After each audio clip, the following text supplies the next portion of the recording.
Okay, thank you. Our next speaker is Associate Professor of Strategy, Nicola Bianchi.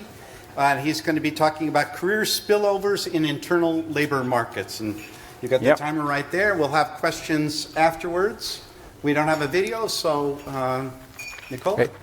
Thank you so much for the opportunity to present my research. This is joint work with Mike Powell, one of my colleagues in the strategy department, and Jean Lee, who used to be in the strategy department when we started working on this project, as well as Giulia Bovini and Matteo Paradisi. Now, I'm going to start by saying that I don't think I need to convince a room full of academics that promotions are an important component of a worker's wage growth, and that firms use promotions as a very important tool to retain and motivate workers.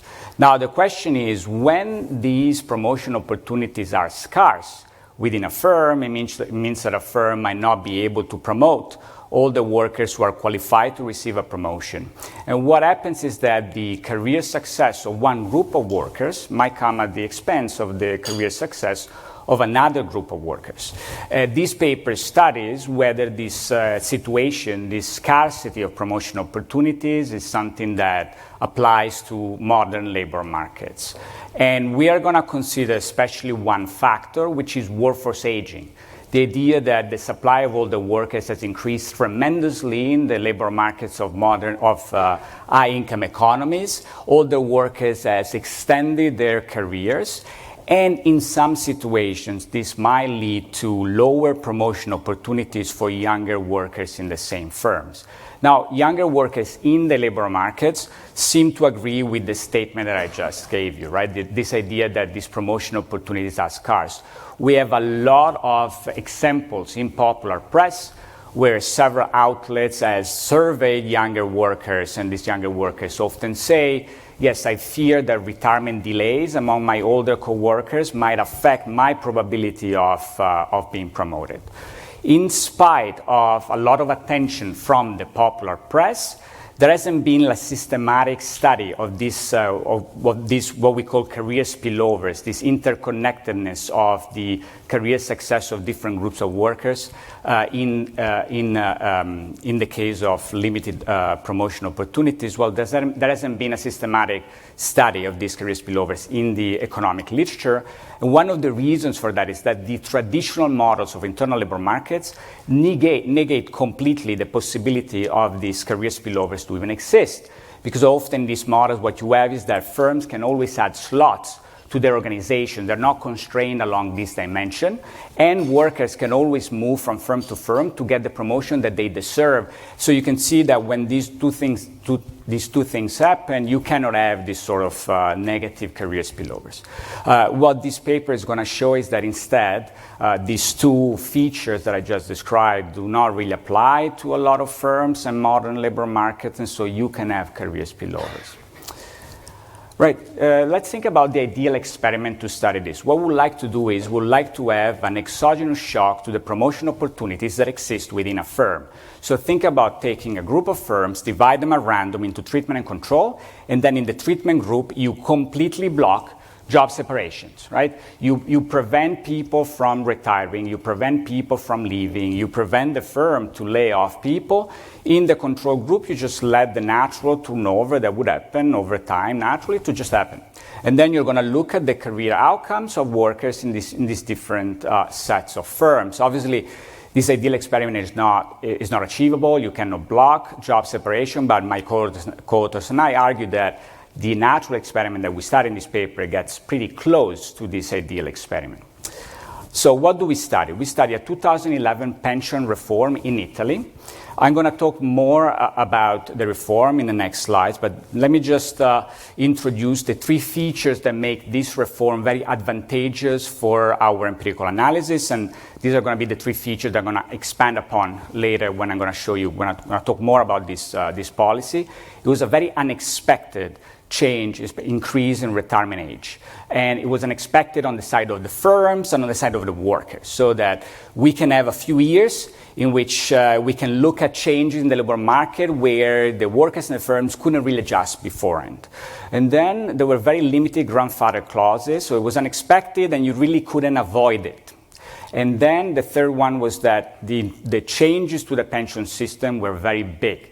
Like, it was unexpected. It increased the eligibility for a public pension by not months, but often years for many workers. And we're going to build our treatment variable using the complete working histories of essentially all workers in the Italian labor market. We had access to the administrative data from the Social Security Institute, and we can use this data to build two variables. At the worker level, we can build the exposure to the policy, which is going to be the expected delay in retirement that is caused by the policy, so the change between the pre-policy status quo and the post-policy status quo. And then we can aggregate this effect at the worker level, at the firm level. So our final goal will be to measure what is the short-term exposure of each firm to this pension reform. And then this is about our treatment variable. When it comes to the Y variable, right, the dependent variable, the focus of our analysis is going to be on the career progression of younger workers in the labor market. By younger, I'm going to mean workers were not close to retirement by 2011 when this policy was introduced, and by close to retirement, I mean really 3 years within retirement. And we're going to look at promotions. I'm going to explain later what promotions we see in the administrative data, and we're going to look at their wage growth. Just to give you an idea of the identification that you're going to use, so we can also compare it to the ideal experiment that I had a couple of slides before. Think about two firms, Firm A and Firm B, that are similar before the policy. And by similar, I mean, think about these two firms of having the similar wage level, similar distribution of age distribution of their workforce, similar gender distribution of their workforce, and we can come up, I'm going to show you later, a lot more characteristics. Then, across these two firms, A and B, we're going to zoom in. We're going to look at workers who were close to retirement in 2011 when this policy was introduced. And we're going to compute the effect of the policy on their retirement age, on their eligibility for retirement. And we're going to see that, for example, in spite of the fact that these two firms are very similar when it comes to their overall workforce, the older workers, the workers close to retirement in Firm A, might have to work 3 additional years in order to be eligible for a public pension, while older workers in Firm B have to work only 6 additional months in order to be eligible under the new rules for a public pension. Why do we have this difference? I'm going to show you, I think, a nice graph later, but very small differences in demographic characteristics of these older workers can actually drive huge changes in the exposure to the policy. So you can really have two firms that look, on average, exactly the same, but when you just zoom in and you look at these older workers, you look at very small changes in their demographics, you can have big changes in the short-term exposure to this policy. And then what we're going to do is we're going to look at the career progression of the younger co-workers of these older workers in Firm A and B. Like, we're going to now have a plausibly exogenous shock to the promotion opportunities, because in Firm A, there are going to be 3 additional years where these jobs are going to be occupied by these older workers, while in Firm B, only 6 months, the younger workers have to wait in order to get those jobs. All right. So what are the results? The retirement delays indeed stall the career progression of younger workers. The extending the retirement, so pushing out retirement for the older workers in a firm is going to decrease the wage growth of the younger co-workers. We're going to look at numbers later, but one standard deviation increase in retirement delays is going to decrease wage growth of younger co-workers by 2.7%. And it's going to decrease the number of promotions of younger workers inside these firms. These effects are going to be stronger. In fact, they're going to be only limited to firms that could not add slots to their organization. Going back to one of the initial slides about why the traditional models could not allow for these career spillovers, remember one key thing was that in a basic model of internal labor markets, firm can always add slots to the organization. Well, we're going to find with data that really this is a key constraint that is going to create these effects. And then we can look at the effect on different types of workers, and the effects are stronger on the older, younger workers, right? So we're going to look again at workers who are not close to retirement, and among this huge group, the effects are stronger among the oldest in this group. Why? They were the ones that were likely slated to get those jobs that to kind of become available thanks to the natural turnover, natural retirement, and they cannot get them like at the time in which they thought they would. All right. So this is the structure of the rest of my talk. I'm going to talk a little bit more about the policy and then data, empirical strategy, and results. All right, so I'm gonna structure this section talking about those three features that are already introduced in the introduction, right? So the first feature that is very important about this policy is that it was a very unexpected change in pension eligibility. Here you have a timeline of the policy. Things really started in June 2010, but they were very slow for a long time. So between June 2010 and November 2011, Italy was going through a public debt crisis, one of the many public debt crises that we had. Interest on the national debt was increasing, and so there were increasing pressure, especially from the European Union, to introduce structural changes in order to rein in debt, decrease spending. Okay? Now, that was, again, kind of a pressure cooker situation for a long time, but then in November, things started unraveling super, super quickly. On November 8, 2011, the government, that was Berlusconi government at that point, did not have the majority to approve the state budget, and as often happens, it is a sign that the government is done. And in fact, 4 days later, on November 12, the prime minister resigned. On November 16, a technocratic government was sworn in. This is a very peculiar thing. So what was the idea? This was a government made up by essentially almost all economists instead of politicians. And this had two goals, really. The first one was to enact hard-to-swallow policies and to shield politicians from the public hatred that these policies would have created. Well, I would say job accomplished, all right? Why? Because on December 6th, 2011, so 20 days after being sworn in, this government presented the Save Italy decree, and one of the main pillars of this decree was the pension reform that we're going to use in this paper. Not surprising that the pension reform was one of the first things that they did, because in Italy, the pension system is one of the big spenders, right, public spenders. So it was really like one of the areas, together with health, where the government could have saved money. And on December 22nd, the Save Italy decree becomes law, and on January 1st, 2012, the pension reform becomes law and becomes active. So there are only 26 days between the pension reform was formally introduced and when it started having effects on the labor market, right? And you might say, well, but this thing was like a long time in the making. Well, we have a lot of evidence, or qualitative evidence, that this Save Italy decree and this pension reform was really a shock. These are some headlines from newspapers on December 6th when this policy was presented. The stock market responded very strongly that day, so, well, suggesting that probably not everything was already baked into the prices. And then you have a lot of headlines like the one on the right, where they're surveying workers, like expressing how shocked they are about the huge changes that this pension reform introduced. Just a quick aside, my mom is a 1952 cohort and my dad 1951 cohort. These are the two cohorts that were mostly affected, so those were fun days in my house. All right. So limited coverage of grandfather clauses was the second feature. I'm going to really go back to the timeline to show you what I mean. How could you avoid being subject to the new policy? You had to become eligible for a public pension by December 31st, 2011. All right? That was really the way in which you could have avoided all these changes that I'm going to show to the retirement eligibility.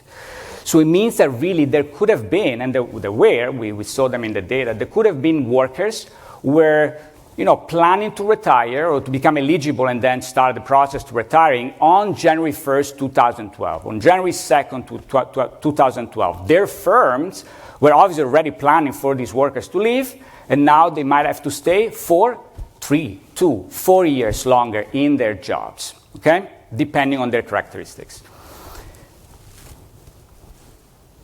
The third feature is that the changes in eligibility were very large. Now here I have an initial introductory figure, or a couple of figures on that, but I'm going to have another figure later when I show you the treatment variable that is even more insightful, I think, about what it was going on. But just as a kind of an appetizer, right? We have two types of pensions in Italy, an age-based pension and a seniority-based pension. With the age-based pension, obviously, you become eligible based on your age. The seniority one is based on how many years you contributed to the pension system. And here what we have is in the dashed lines are the minimum eligibility requirements for before the policy was introduced, and the solid lines, red for women, blue for men, are the new requirements after the policy was introduced. And you can see just visually, I'm not going to spend a lot of time here, but you can see visually that often these changes can be counted in years and not just merely months, okay? All right, so let's talk a little bit about the data. We have two sources of data, both from the Italian Social Security Institute. The first one is a pretty standard admin dataset by 2025 kind of standards. It's a matched employer-employee dataset from 2009 to 2015. We have the universe of private sector non-agricultural firms with at least one salaried employee, and we're going to have monthly information about their contract. So one of the key things that we're going to get out of the contract is their wage, obviously, and how it changes from month to month. But I'm going to explain a little bit better in the next slide how we use this data to compute our Y variables, our dependent variables. Then we have access to a data set that is actually way more peculiar, and we, it was a nice surprise that we could actually get this information when we started this project. We have access to the full contribution histories of all employees of small to medium large firms in Italy. So firms between 10 and 200 employees in the first quarter of 2009. This data set, you can imagine this data set as having in each row for each worker in these firms an event that triggered a contribution to the pension system. So that could be an employment spell, but this could also be a maternity leave, injury, anything where the Italian Social Security Institute was involved, essentially. And this is the data that we're going to use then to reconstruct the expected retirement date for workers under the pre-policy status quo and the post-policy status quo. This is also going to allow us to identify workers who were close to retirement in 2011 before the policy was introduced, and these are going to form the core set of workers that we're going to use then to measure the short-term effect for firms, the short-term exposure of firms to this policy. One thing that I didn't tell you here, but in the Italian pension system, well, first of all, most workers are going to receive a public pension. And workers tend to retire as soon as they become eligible for a public pension. It's not really common just to wait. And so knowing your retirement eligibility, it's almost like knowing when you're actually going to retire. All right. We use two main measures of career progression for especially the younger workers. We're going to look at the monthly contractual wage growth. What is the contractual wage?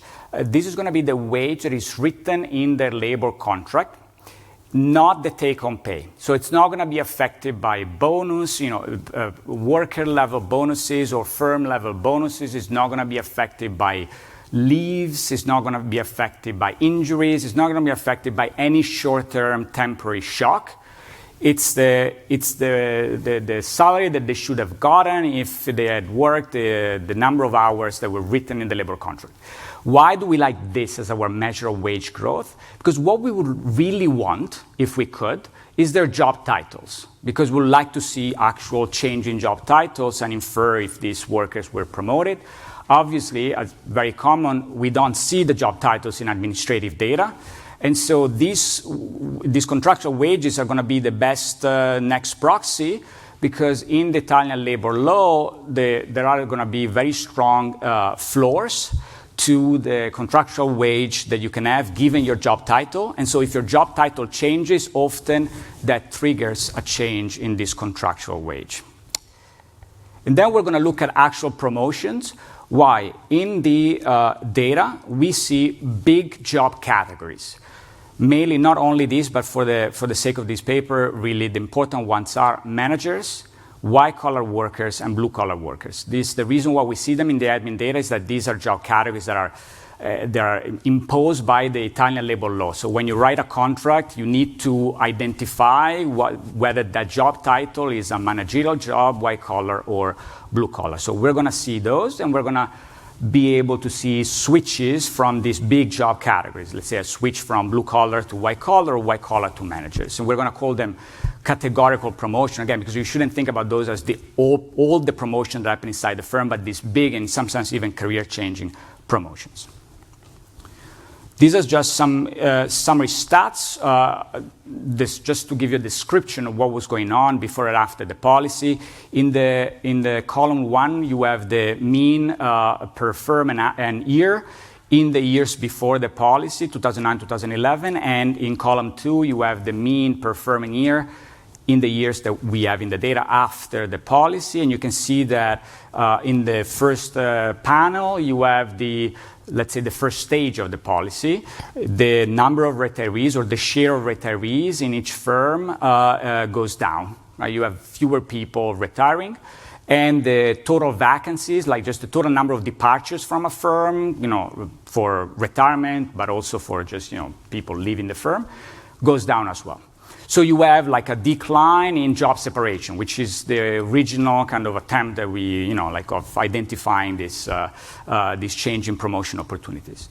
And in the second panel, you see some descriptives about the career progression of younger workers in this firm. And you can see that the contractual wage growth goes down and the number of promotions go down. Obviously, now the goal is going to be to show you an empirical strategy that is going to be able to isolate the effect of the policy in a more sophisticated way, but you kind of already see the results, even in this simple descriptive stats table. All right, so I'm going to start the section on the empirical strategy by talking a little bit about the construction of the treatment variable. Let's start with the goal here. The goal is to really come up with a variable that allows us to measure the exposure of firms in the short term to this policy change, okay? And for doing that, we're going to focus on senior workers who are already within 3 years of retirement in 2011, just before this policy was implemented. And then for these workers, we're going to compute the retirement delay generated by the policy. And then once we have it at the worker level, we can aggregate it up at the firm level, okay? So when it comes to the worker level treatment, we can take all the workers in the economy and we can really just categorize them into types theta. In some sense, we don't have to compute these changes, these variables for literally every worker in the economy, because there are going to be some kind of more aggregate groups that are going to define the exposure to the policy change. These types theta are defined by a combination of gender, age, and years of contribution to the pension system. Okay? This is not a simplification. This is the whole, the whole formula that is used by the Social Security itself to compute eligibility for a pension system. And then we can compute a delta theta, which is the change in years left to retirement for a CTR worker. CTR worker is close to retirement, so those workers are already within 3 years of retirement before the policy was introduced, which is going to be the change, again, in years left to retirement in the post-policy period minus the years left to retirement before the policy was introduced. The mean is going to be 1.36 years of additional years in the labor market with a standard deviation of 1.42. This is the distribution, but now I want to show you this graph. This graph, I think, is very good to understand our identification strategy. These are going to be two heat maps that are really identifying these worker types, right? I told you that the worker types are a combination of gender, age, and years of contribution. You can see here we have two heat maps, one for women and one for men. And then we're going to have on the y-axis years of contribution, and on the x-axis age. And what you have in the colored areas are the effect of the policy, that delta, for this different combination. You can see already that the colors go between 6 additional years and a few months, and in some cases even zero, which is the deeper blue. Why this is, I think, quite telling about the identification that we use. You can see that in a lot of these areas of these heat maps, very small changes in one or two of these variables can trigger massive changes in the exposure to the policy.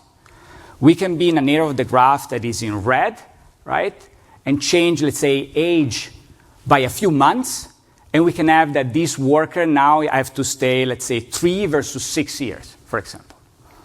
That's what we're going to use, because we're going to see that these small differences, like within a firm, can then generate this cross-firm variability in the exposure to the policy.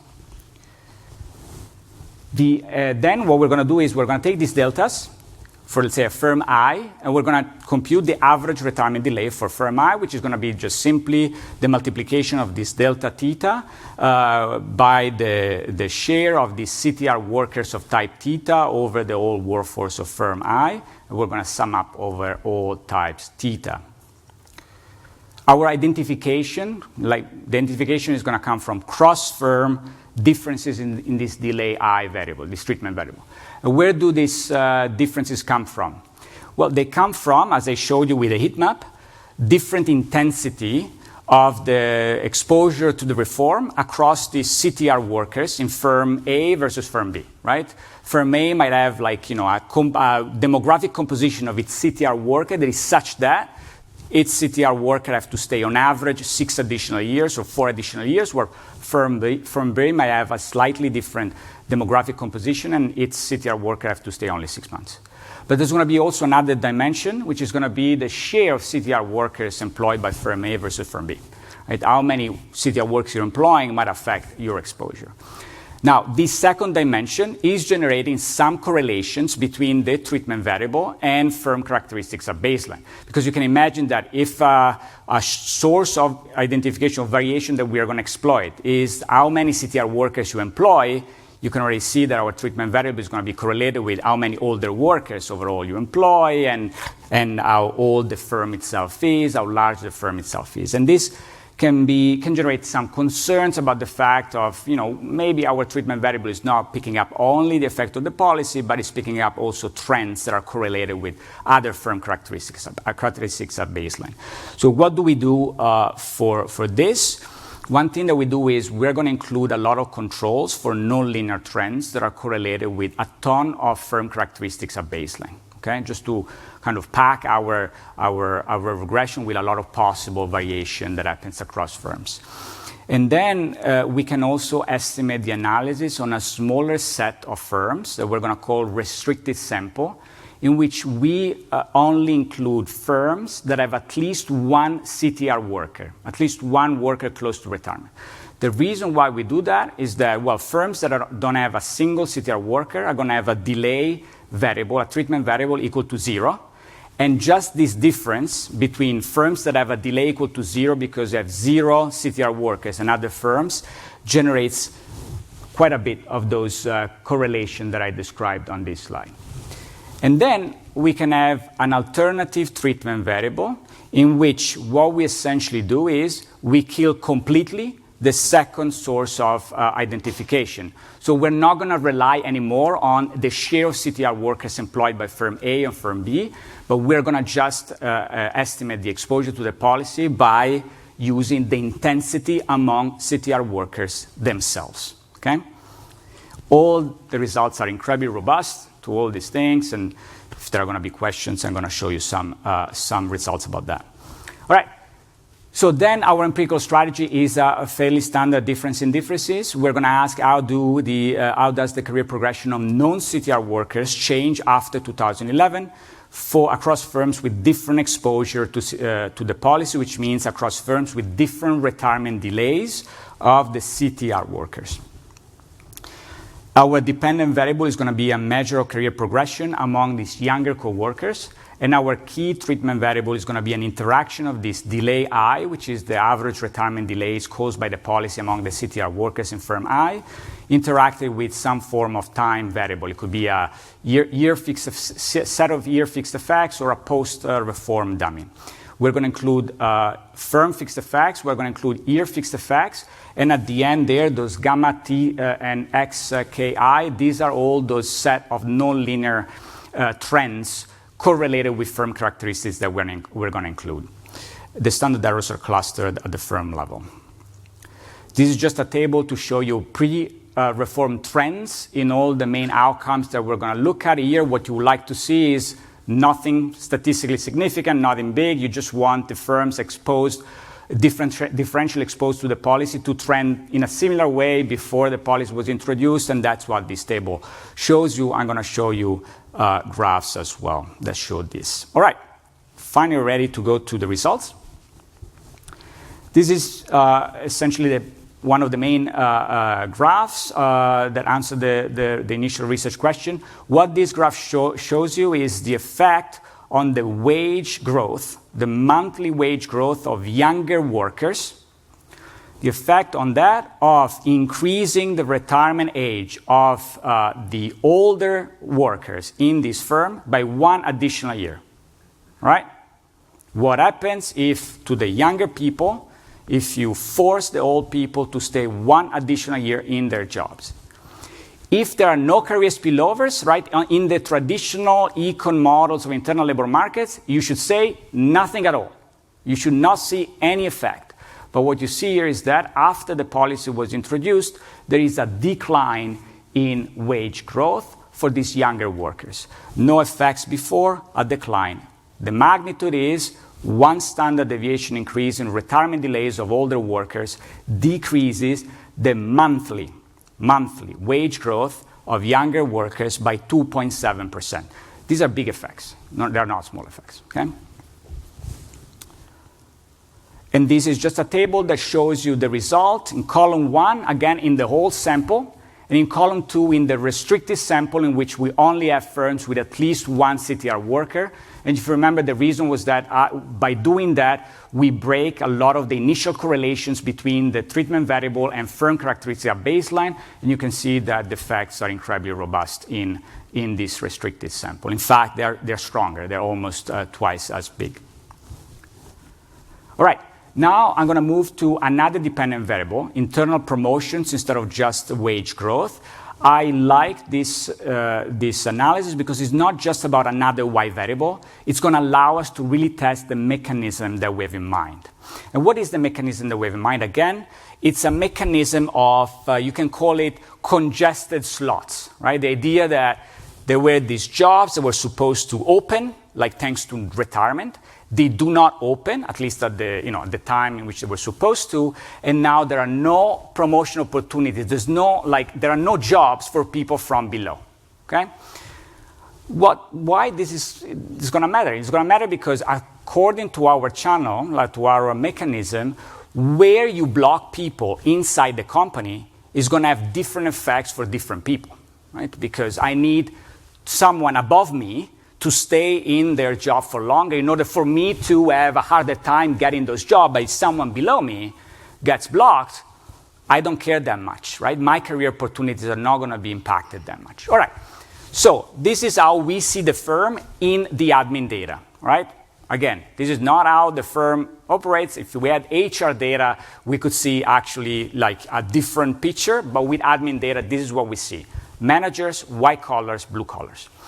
Inside each of these categories, we can see younger workers, right? Workers who were not close to retirement when the policy was introduced, and workers that are close to retirement, our CTR workers.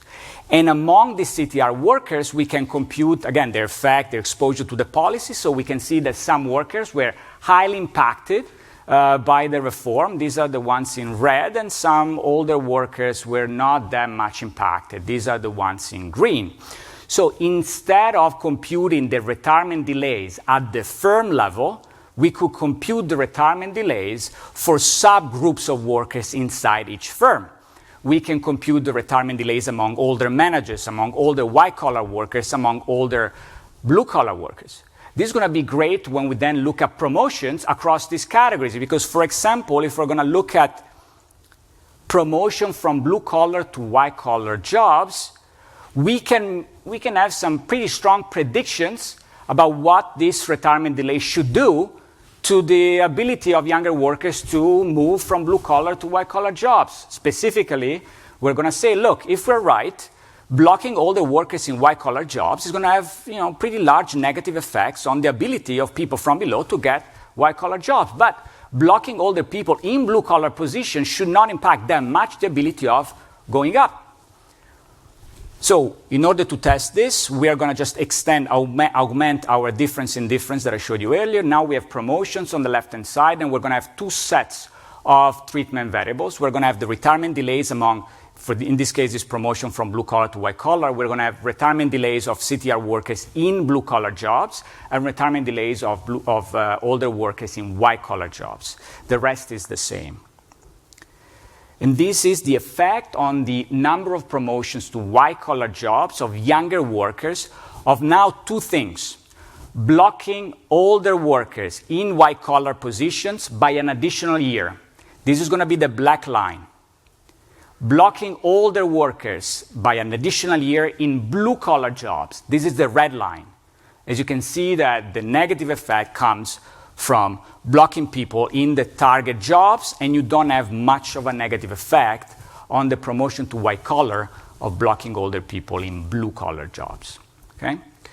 We can then, in addition to showing you visually that that's what's going on, we can run proper hypothesis testing on, testing that the effect on blocking white-collar workers is more negative than the effect of blocking older blue-collar workers, and we accept the alternative hypothesis that this is true in all our tests. We can do the same thing for promotion to managerial jobs. The same effect is going to be here. So the black line is the effect on the promotion to managerial jobs of younger workers of blocking older managers by an additional year. And the red line is the effect of blocking older blue-collar and white-collar workers by an additional year. No effect there, negative effect of blocking older managers. All right. Now, the next set of results is a result that is going to look at the heterogeneity of these effects across firms. And the reason why we want to do that is really, again, to test our mechanism. Going back to one of the first slides that I showed you, what is one of the key features that you need to have in order to generate this sort of career spillovers? You need to have some sort of constraint of firms of adding slots to their organizations. Because if a firm can always add jobs, it can always allow people to get the promotion that they deserve. And so what we're going to do here is we're going to look at the growth of each firm in the Italian labor market between 2009 and 2011. Growth here is going to be measured by workforce growth. How much you're growing, you're shrinking or increasing in terms of size of employment. And then we're going to divide firms into three tertiles, right? Top tertile, bottom tertile, and middle tertile. The firms in the top tertile of growth, they're actually expanding. They've been adding slots before the policy was introduced. The firms in the bottom tertile are actively shrinking. They have been shedding already. Even before the policy was introduced, they were already shedding jobs. So what is the prediction here? We think that these effects are going to be much, much stronger in firms that were already struggling to add jobs to their organization. In fact, they were losing jobs to their organization. These are the results. This is the initial effect, the first graph that I showed you, the effect on wage growth of younger workers, of blocking older workers by one additional year. But I'm now dividing it by showing the effect in two different sets of firms. The black line is this effect on firms that were in the bottom tertile of growth. So these were the shrinking firms. And the red line is this effect for firms in the top tertile of growth. These are the expanding firms. And you can see that the effects are not only stronger in the shrinking firm, but are really isolated into the firms that were shrinking already. The effects are 3 times as large as the average effect that I showed you in the first graph. The second set of heterogeneities that we do is looking at what type of workers were most affected by this career spillovers. So what do we do here in this table is showing you the effect of, again, increasing retirement delays of CTR workers by 1 year on the wage growth of non-CTR workers, right? These are all workers who are not close to retirement within 3 years of 2011, but we now divide them into 3 age bins.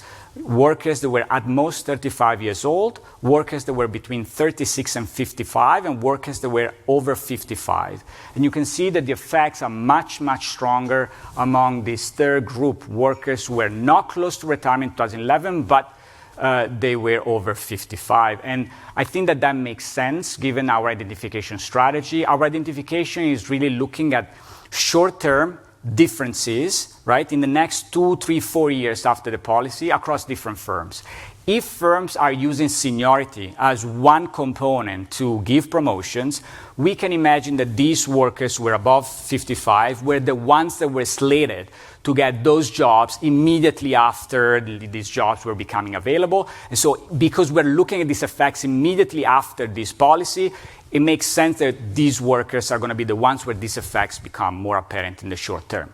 However, these results should not be taken as saying the effects of, let's say, workforce aging are going to be more negative for workers that are older. In fact, we have follow-up work, my cohorts and I, that show that if we look at the long term, we look at what workforce aging can do to different types of workers, actually the most negative effects are among younger workers in the long term.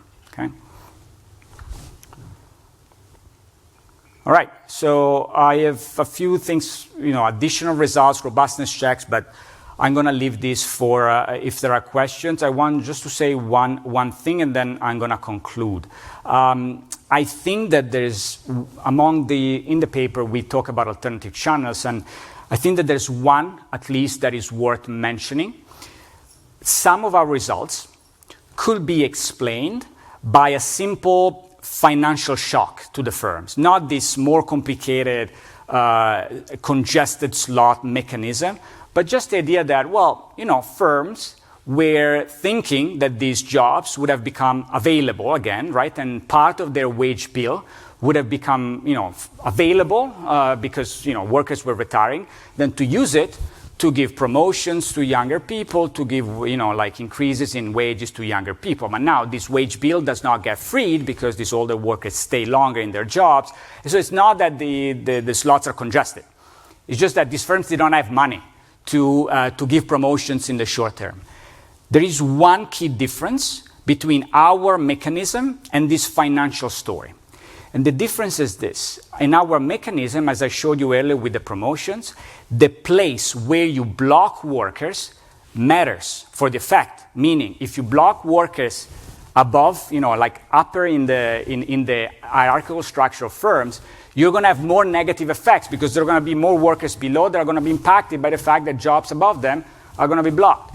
But if it's just a financial story, it doesn't really matter where you block workers. What it matters is how many dollars, how many euros of wages you're blocking. If I block $1, in managerial jobs and $1 in blue-collar jobs, that should have the same effect on the career progression of younger workers.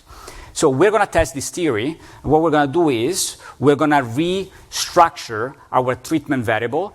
Instead to measure retirement delays, to measure the amount of blocked wages by the reform, right? How many euros, right, the reform blocked in each firm. And then, for example, we can show you a result like this. Column 1, I'm going to just look at column 1, but they're all going to be consistent. This is going to measure the effect of promotions to white-collar jobs of younger people of two things. Blocking 1 additional euro of wages of older workers among blue-collar jobs, and blocking 1 additional euro of wages of older workers among white-collar jobs.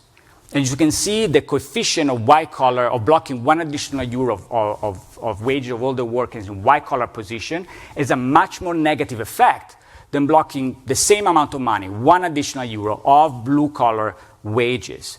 So this is consistent with our mechanism, in our opinion, but not consistent with a pure financial story. All right, so I'm going to conclude by saying that in this paper, my co-authors and I studied whether career spillovers, which have been a little bit overlooked in the economics literature before us, are actually important in shaping the career progression of workers, and especially younger workers. And we find that indeed, in some conditions, retirement delays of older workers can decrease the wage growth and the career opportunities of younger workers. And one key condition that needs to be present for these effects to be there is that there should be constraints on the side of firms of adding slots to their hierarchy. These findings matter. I think they matter for employees because they should know that their career progression is not, in some conditions, again, is not only affected by their own effort, but it might be affected by the whole demographic distribution of their employer. It matters for firms because their ability of promising good careers to their workers might be affected by the whole demographic distribution of their workforce. And it matters for policymakers because especially in countries where public pensions are important, like a lot of European countries, we have seen that policymakers seem to be very happy about increasing retirement age as a very quick way of decreasing spending, but there might be some unintended consequences on the careers of younger workers that have not been discussed enough.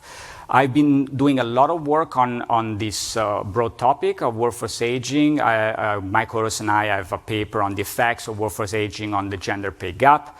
We have a paper on the effect of quotas for younger workers in companies. We have a paper a project on the effects of population aging on schools, school financing. If you're interested in these topics, I would really like to talk to you. Thank you so much. Okay, thank you very much. We have a little time for questions. Nicola, I'll just turn it over to you. Yeah. Yes.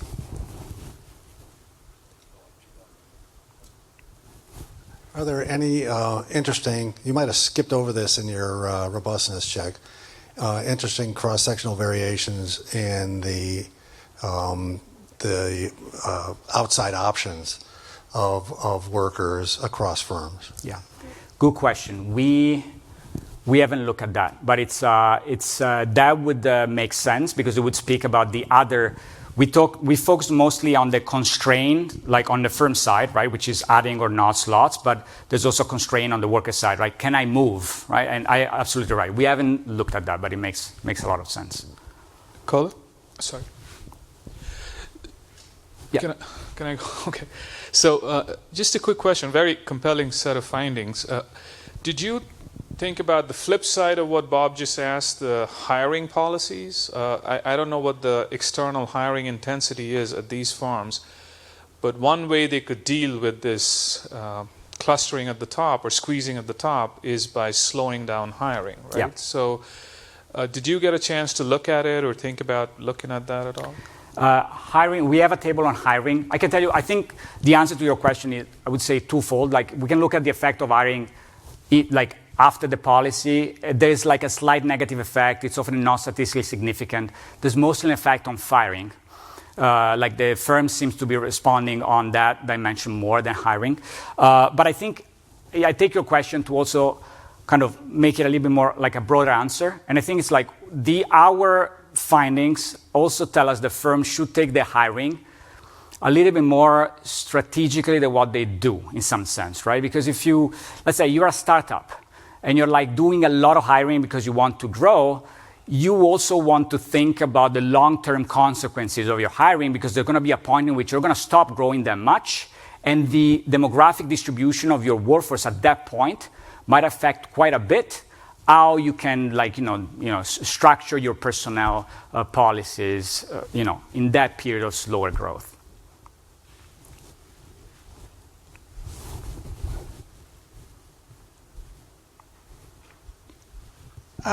I guess if you could give us a bit of color, how that differs from just like, let's run with the exogenous shock to like we have more managers. Mm-hmm. But is that different than just like an exogenous shock to any type of labor means that price of labor goes down if there's more quantity.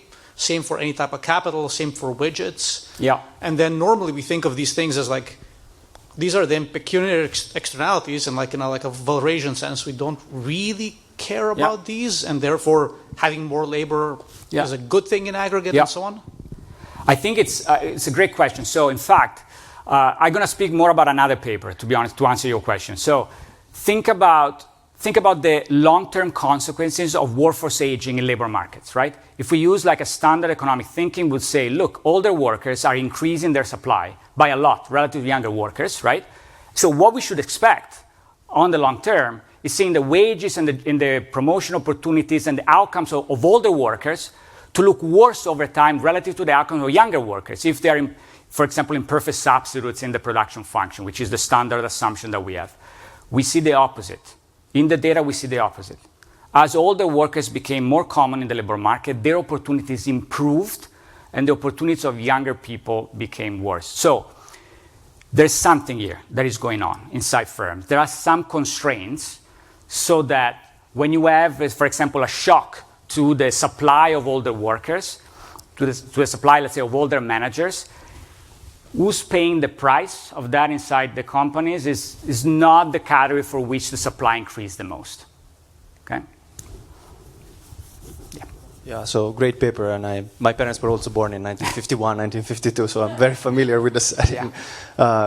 No, my question was about your predictions about what happens when you block people at the same level of the worker, because I can see how you block people above, you prevent promotions, but at the same time you block people at my level, that also reduce competition for those promotions, right? I mean, I understand you have an empirical answer, but if you can elaborate on like why do you think it doesn't happen? I think the effects of blocking someone at your level for your ability to going up depends. There's a lot of details that go into it. We're blocking older people, right? Older people that were already kind of about to retire. So these are probably not competition for these promotions like up, because they were already so close to being done.